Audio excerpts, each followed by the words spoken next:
Bonjour à tous, chers amis footballistiques. Qu'est-ce que vous dites aujourd'hui en compagnie de Faridinho qu'on ne présente plus? Bonsoir Faridinho, comment Bonsoir, ça monsieur va? Bladia. En forme? En forme, en forme. Quelques jours avant l'Euro, l'Euro commence dans moins d'une semaine. Ouais.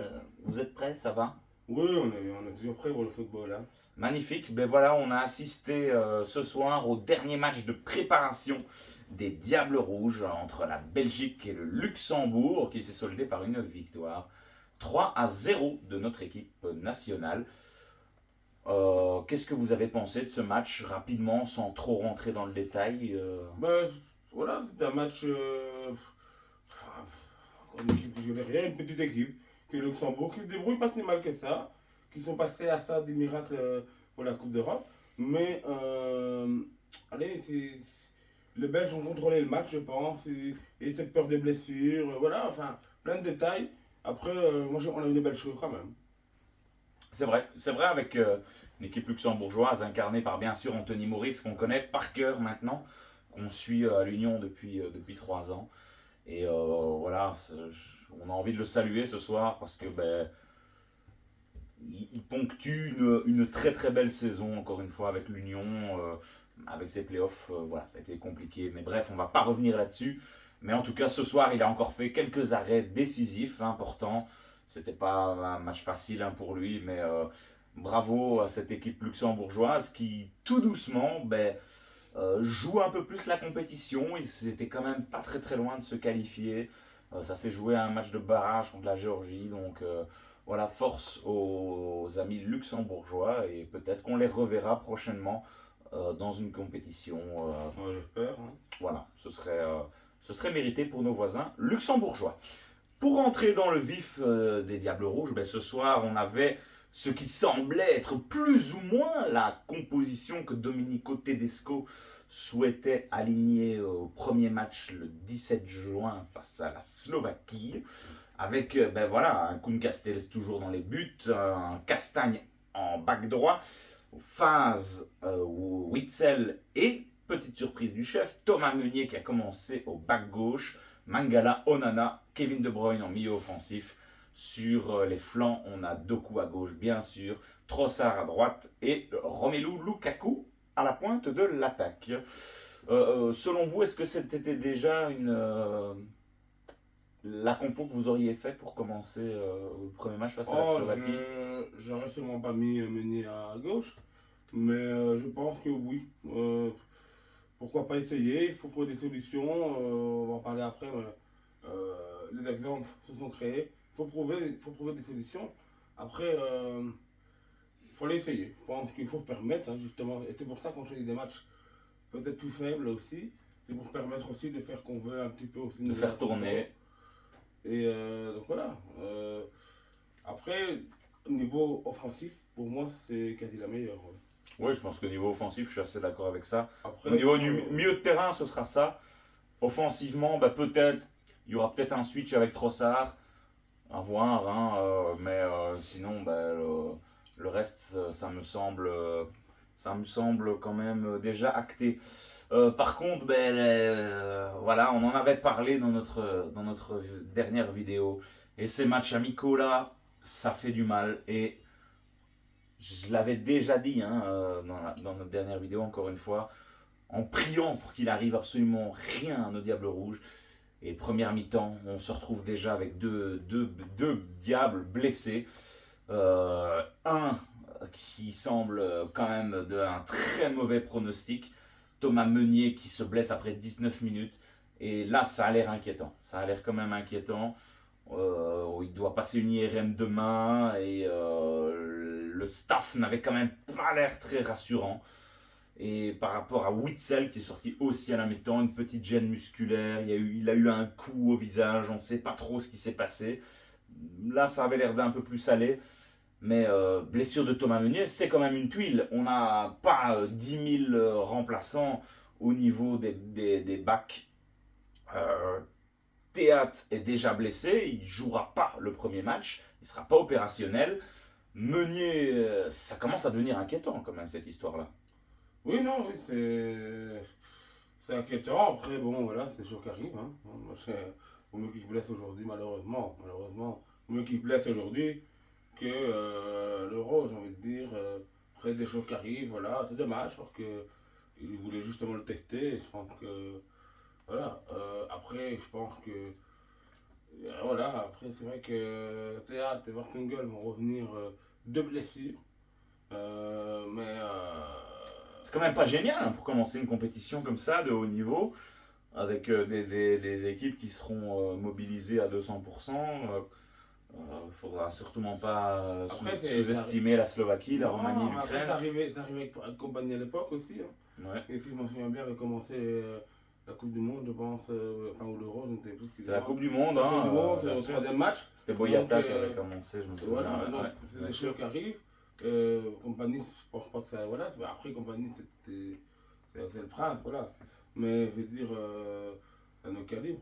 Mais je pense que, voilà, après, ils ne jouent pas non plus, donc ils se reposent aussi.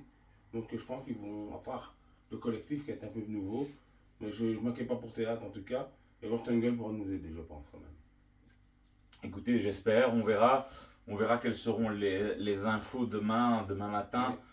J'espère que les nouvelles seront malgré tout rassurantes. Si pas, tant que le premier match n'a pas débuté, il y a encore effectivement cette histoire de joker médical. Donc si les médecins de l'UEFA considèrent que Thomas Meunier a été blessé et ne pourra pas revenir durant le tournoi, l'UEFA va laisser la possibilité de remplacer éventuellement Thomas Meunier. Voilà, c'est une donnée à prendre en cours. Après, encore une fois, des latéraux, il n'y en a pas 100 000. Hein, je veux dire, voilà, le problème est là, il n'y en a pas. Moi, j'en vois pas beaucoup. Je pense là, comme ça, peut-être à Sab, lancer un jeune au niveau du club de Bruges. On peut rappeler De Winter. Il y a Salemakers qui a déjà joué. Vous ferez un choix, vous ferez lequel? Ça reste difficile, mais moi, encore une fois, j'adorerais voir Salemakers, mais il n'a pas joué à cette position-là de toute la saison. À droite. Donc, je prendrais peut-être, j'en sais rien. Franchement, ça reste très compliqué. Peut-être Sardella d'Anderlecht. Voilà, mais ça reste pas une solution super, encore une fois. Bon, on verra bien, mais le gros point d'interrogation, il est là, il est sur cette défense. Sera-t-elle prête face au plus gros calibre européen? Ça restera à prouver. Mais malgré tout, j'ai quand même envie de tirer mon chapeau aujourd'hui à Maxime de Kuiper, qui, lui, pour ses 2 premiers matchs, il a dû monter très très vite ici. Il se moule bien quand même dans cette équipe, je trouve, franchement. Il participe offensivement, défensivement. Bon, voilà, il n'y a pas grand-chose à faire défensivement, on est d'accord avec ça, on ne va pas s'emballer. Mais il participe au jeu. Mais oui, voilà, et il reçoit régulièrement le ballon, il tente, il y a des incursions. Hein. À un moment, là, en première mi-temps, il s'est retrouvé vraiment devant Lukaku pour aller finir. Bon, le ballon a fini à côté du but. Mais un Maxime de Kuiper, quand même, je trouve très très intéressant à suivre. Bon, à côté de ça, voilà, je trouve que l'équipe il y a eu du contenu, c'était intéressant. Mangala, Onana, De Bruyne, on crée encore quelques automatismes. Le retour de Lukaku, en quelques mots, intéressant. Ouais, toujours, hein, Lukaku, toujours. Fidèle à lui-même. Fidèle à lui-même, je ne m'inquiète pas. Des gens s'inquiètent, des gens disent. Et le problème, c'est que Lukaku ne marque pas 4, mais voilà. Mais non, Lukaku il marque 2, un doublé encore. Il met un doublé. Et... Oui, non, mais je veux dire, je parle en général. Mais vous avez vu son accélération quand il va provoquer le penalty. Ça, c'est du Lukaku exceptionnel. Hein. C'est la puissance à l'état pur. Et même si sur le ralenti, on pourrait quand même qualifier ce penalty un peu de cadeau. Voilà, c'est du Lukaku bien sûr, moi, je suis tout à fait en puissance. Et alors, c'est quand même très très intéressant. Oui, bien sûr, bien sûr. Et son travail de dos au but, on l'a dit, je crois que dans chaque vidéo où Lukaku a presté, mais son jeu de haut but, il est quand même vraiment très très fort. Dans ses déplacements avec De Bruyne, il y a une connexion De Bruyne, Lukaku, Doku, ça risque quand même d'être très très intéressant. Doku, satisfait. Il est prêt pour l'Euro. Ouais, ouais. Quelques dribbles en trop. Mais c'est son jeu. Voilà, oui. C'est son jeu, je m'inquiète pas. Il aime provoquer, ça fait partie Ouais. effectivement du personnage. Très Joli pas. très belle accélération hein, sur le deuxième but, franchement. Il met 1 mètre facile sur son défenseur alors qu'il démarre à l'arrêt. C'est très impressionnant de Doku. Donc bon, bah écoutez, voilà, sur l'ensemble des 2 matchs, À signaler qu'il a quand même remis Axel Witsel dans l'acte. Oui. Des titulaires. puis Vrang, Sorti un ouais, petit on peu. va essayer un Puis, peu tout. Vrang. Hein. Vrang s'est monté, Voilà, non, mais- puis on a remis de Bast. Enfin, voilà, il y a eu une Bast, petite tournante là au niveau de la défense centrale. Bon, Vrang, voilà, à voir. Ça reste vraiment difficile à juger comme ça. Après 20 minutes contre le Luxembourg, Non, voilà. c'est un test Après, voilà. qui est moi, difficilement. tout match est difficile. Et voilà, c'est des matchs amicaux. Et après, je sais qu'on peut toujours souvent répéter que le Luxembourg, c'est Monténégro. Mais bon, je les trouve en qualification, cette équipe-là. Bien sûr. Si tu fais un match 1-0 comme ça, ou 2, très serré, ben, tu te poses des questions. Si c'est un match amical, donc on est plus cool. Mais on aura ce genre d'équipe hein, qui vont jouer derrière comme ça C'est sûr. à l'Euro. Ils vont par quel bus, hein, les Slovaques. Voilà. Oui. Donc, un match nul pour certains, c'est important, surtout pour les meilleurs troisièmes. Donc voilà, faut faire attention. Un petit mot avant d'en rester là, peut-être sur Leandro Trossard qui, au niveau du contenu sur les 2 matchs, je pense que ça n'a pas été quand même un des meilleurs diables qui s'est mis le plus en valeur, mais finalement, il met son penalty au premier et il met un magnifique but, là, le 3e, il est magnifique, hein, sur une passe de haute phase. Et, le contrôle est exceptionnel et il se retourne, reprise de volée super bien placée. Voilà, c'est littéralement ce que Leandro Trossard propose. Je veux dire, il peut faire un match comme ça où il est absent et d'un coup, un éclair de génie et il vous met un but comme ça, magnifique. Donc bon, à voir. Leandro Trossard ou Charles de Ketelaere titulaire? Wow, Trossard a pu jouer. Donc aujourd'hui, mais c'est 2 styles différents. Quoi. Il y a du choix, hein. Trossard, Bakayoko ou Charles de Ketelaere. Ouais, mais Charles de Ketelaere. Vous mettez qui? Bah, je mets Bakayoko. Bakayoko? Bah, parce que Trossard et de Ketelaere évoluent plus dans l'acte pour moi que sur la droite.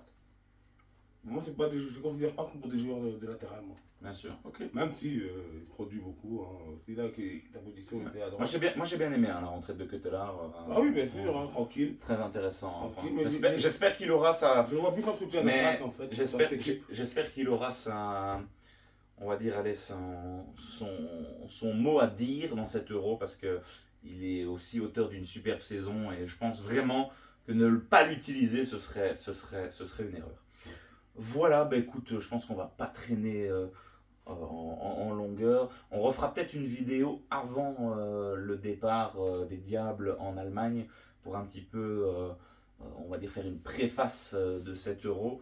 Mais en tout cas, soyez fiers de cette équipe. Préparez-vous on espère, à un Euro qui sera exceptionnel. Profitez de ces moments footballistiques. Ce sont des compétitions qui sont malgré tout assez rares. Ça arrive une fois tous les 4 ans, hein, que ce soit la Coupe du Monde ou l'Euro. Et c'est toujours un véritable plaisir. Il y a toujours un engouement autour de ces compétitions internationales. Et on se fera un véritable plaisir de suivre tout ça le mieux possible. Donc soutenez ces Diables et n'hésitez pas en commentaire à dire ben, voilà ce que vous avez pensé de ce match. Est-ce que selon vous, les Diables sont prêts pour aller le plus loin possible dans cet Euro? Où iront-ils? Passeront-ils les poules? Quart, demi, finale? Dites-nous tout en commentaire. On en débat tous ensemble avec Faridinho. Avec plaisir. Prêt pour l'Euro? Oh, on est toujours prêt pour le football. Parfait. Merci les chers amis. On se retrouve très très vite sur la chaîne de Del Piazza pour un Euro qui risque d'être complètement fou. A très vite les amis.